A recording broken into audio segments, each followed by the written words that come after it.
Justin Trudeau thinks that anyone who's concerned about Bill C-10 is some conspiracy theorist, tinfoil hat wearing kook. Hello, dear viewers, and welcome back to another episode of This Week in Canada. My name is Roberto Wakerel Cruz, and I am running the show solo this week because Nico has left us. He's gone on to a better place, a better job, apparently one that pays more. So congrats to him. But I will be doing my best to bring you the news in the same way that we always do, with a lot of laughs, hopefully, and some videos. It's going to be a video-heavy week this week. And good thing, because there's a lot to talk about. The House of Commons Parliament was on fire. It was a very eventful week, and we're just going to jump right into it. The first thing that I want to talk about is our friend Pablo Rodriguez. For yous who don't know, Pablo Rodriguez is the Liberal House leader. He's an Argentinian guy, very handsome. He has that cool thing where you have a full head of hair and it's all gray, and he has a salt and pepper beard. It looks good. I wish I had that. I can't grow a beard. But he's incredibly arrogant. I imagine it's because he knows that he's handsome. He is among the cockiest members of the Trudeau cabinet. He's the House leader. And he had a moment in Parliament that was a little bit embarrassing. So let's just roll that clip right now. Mr. Speaker, I will respect the work done. Did you send it to Sajjan? Order. I'm not sure exactly where that language came from. Yeah, not good, right? I don't understand why these MPs have so much trouble just muting the microphone. As we know, this isn't the first Liberal slip-up with Zoom, people having these Zoom moments. A few months back, it might have been last year actually, time flies, Liberal MP, I believe it was, let me see here, Miriam Monsef, she's the Minister for Women and Gender Equality, had a moment where she revealed her wage to the entire House in a really weird moment. I don't know who she was talking to, of course. She was probably talking off mic. But take a guess. How much does Miriam Monsef, the Minister for Gender Equality, make? Is it over 100,000? Well, probably. As we all know, these people are really overpaid. But it's way more than I thought. Let's roll the clip. Miss Wilson-Raybould. The question they're gonna ask me, how much do I make now? Like $250? I'm sorry, Ms. Raybould. I want to remind the honorable members to turn off their microphones when they're not voting. So that's like $250,000. I understand the reasoning behind it is so that, like in the NBA, they pay refs a lot so that they don't get bought out by one of the teams or any betting scandals. I mean, it kind of makes sense in theory, but when you think there's 338 of these people, that's a lot of money. We really do just waste money, huh?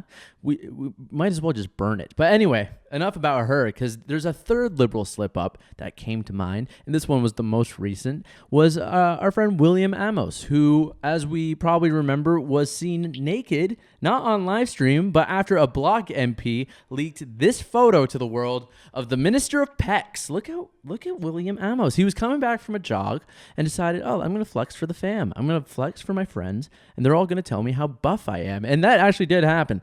The Bloc Québécois, one of the MPs said that, that was embarrassing, but he is in good shape. So, he is. He's a pretty jacked dude. But outside of Liberal slip-ups, there's been some personal moments in the House of Commons lately. So let's get into those a little bit. The first one I want to talk about is about Bill C-10. We've talked about Bill C-10 a lot on this show already, but what happens when you press Stephen Guilbeault on Bill 10? Well, he doesn't like it. He gets pretty upset. So let's roll the clip of Rachel Harder, who is pro-life, challenging Stephen Guilbeault on whether the Bill C-10, this internet censorship bill, is even if it's even allowed. Is this bill a violation of our charter rights? Let's roll the clip. Let's see what happens. The Honourable Minister. Thank you, Mr. Speaker. I find it incredibly hypocritical that the member of Lethbridge, who, given the opportunity, would not hesitate 1 minute to remove women's right to choose, a right protected under the Charter of Rights and Freedom, but would like us and Canadians to believe that all of a sudden she cares deeply about said charter. I have rarely seen such hypocrisy before in my life, Mr. Speaker. Unbelievable. Seriously, Stephen Guilbeault is a wimp. I really don't like that guy, man. Something about him seems really sinister. He seems like a bit of a sociopath. I think it's his desire of power that freaks me out, and this really kind of China-style internet thing that he's trying to create. And they try to defend this in the House. They say, I'm the heritage minister, and this is about music and artists. We're trying to make sure that musicians and artists are easier to find, and that big tech companies all play their part in Canadian culture. I don't buy it for a second. In fact, another person that gets a little bit upset when you talk about how overbearing and overreaching this bill is Justin Trudeau. Our friend Michael Barrett, who was on the show, challenged Trudeau on this once again, asking him, what is the end? Where's the end of this whole thing? Where's it end? How long until every single facet of our lives is controlled by the Liberals? And what did Justin Trudeau say? Let's just roll the clip. Tinfoil hats on the other side of the aisle are really quite spectacular. Our focus throughout this pandemic has been focused on Canadians, on supporting hardworking Canadians, on supporting artists, on supporting workers, on supporting women, on making sure that vulnerable Canadians get the support they need throughout. We will continue to stand up to defend freedom of speech, stand against hatred and discrimination. Justin Trudeau thinks that anyone who's concerned about Bill C-10 is some conspiracy theorist, tinfoil hat-wearing kook, when there's genuine concerns.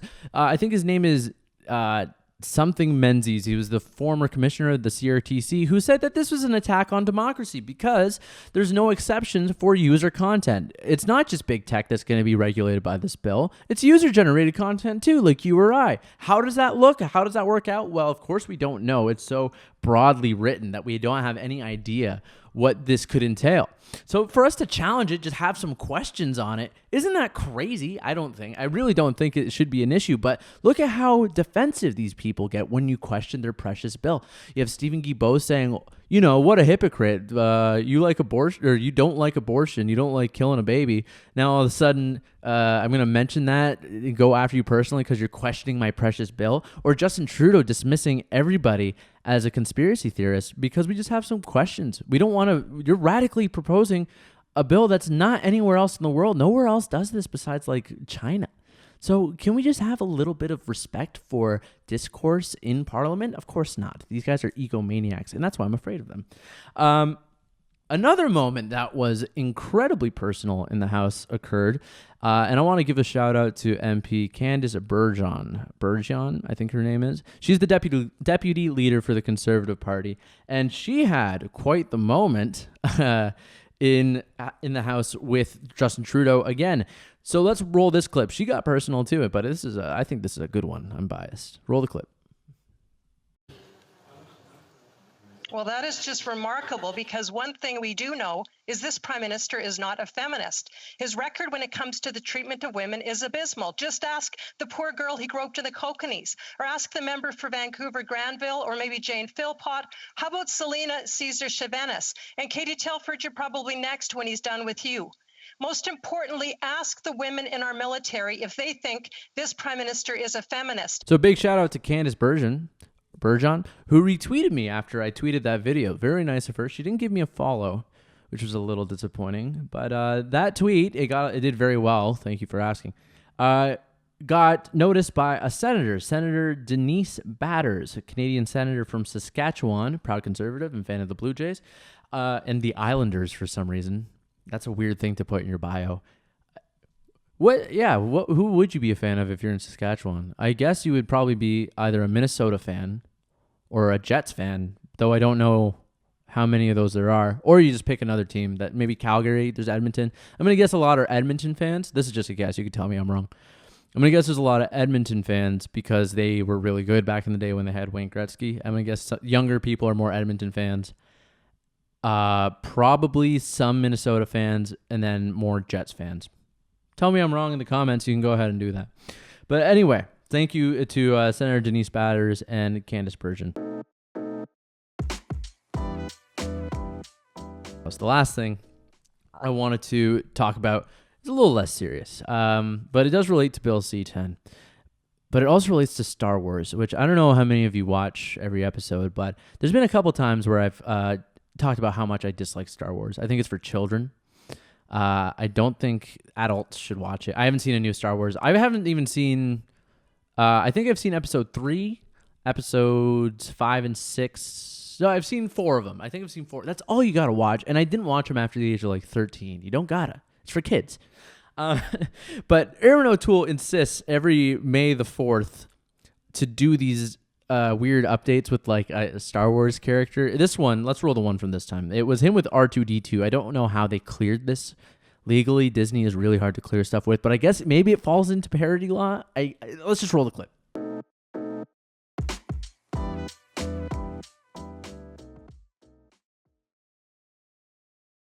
That one is, I think, a lot better than last year's. I don't know if you guys remember Aaron O'Toole and Baby Yoda. Here, let's roll the clip for that one. This one is so embarrassing. Ed, stop it. Okay, you get one song. So who do we have running for Prime Minister in Canada? We have a guy who loves Star Wars, posts every May the 4th, like May the 4th be with you. Kind of cringe. And then we have another guy who also likes Star Wars. Justin Trudeau is a big Star Wars fan, and it drives me nuts. Why do so many... I guess it's because they're like Gen X, and they all like Star Trek and like Star Wars and stuff. But Justin Trudeau insists on having the Millennium Falcon on his desk, and journalists like fawn over, oh, he's a Star Wars fan. Like, oh, I love him so much because he's so smart. And, oh, but he's still a kid. He's like a real person. Baloney to me.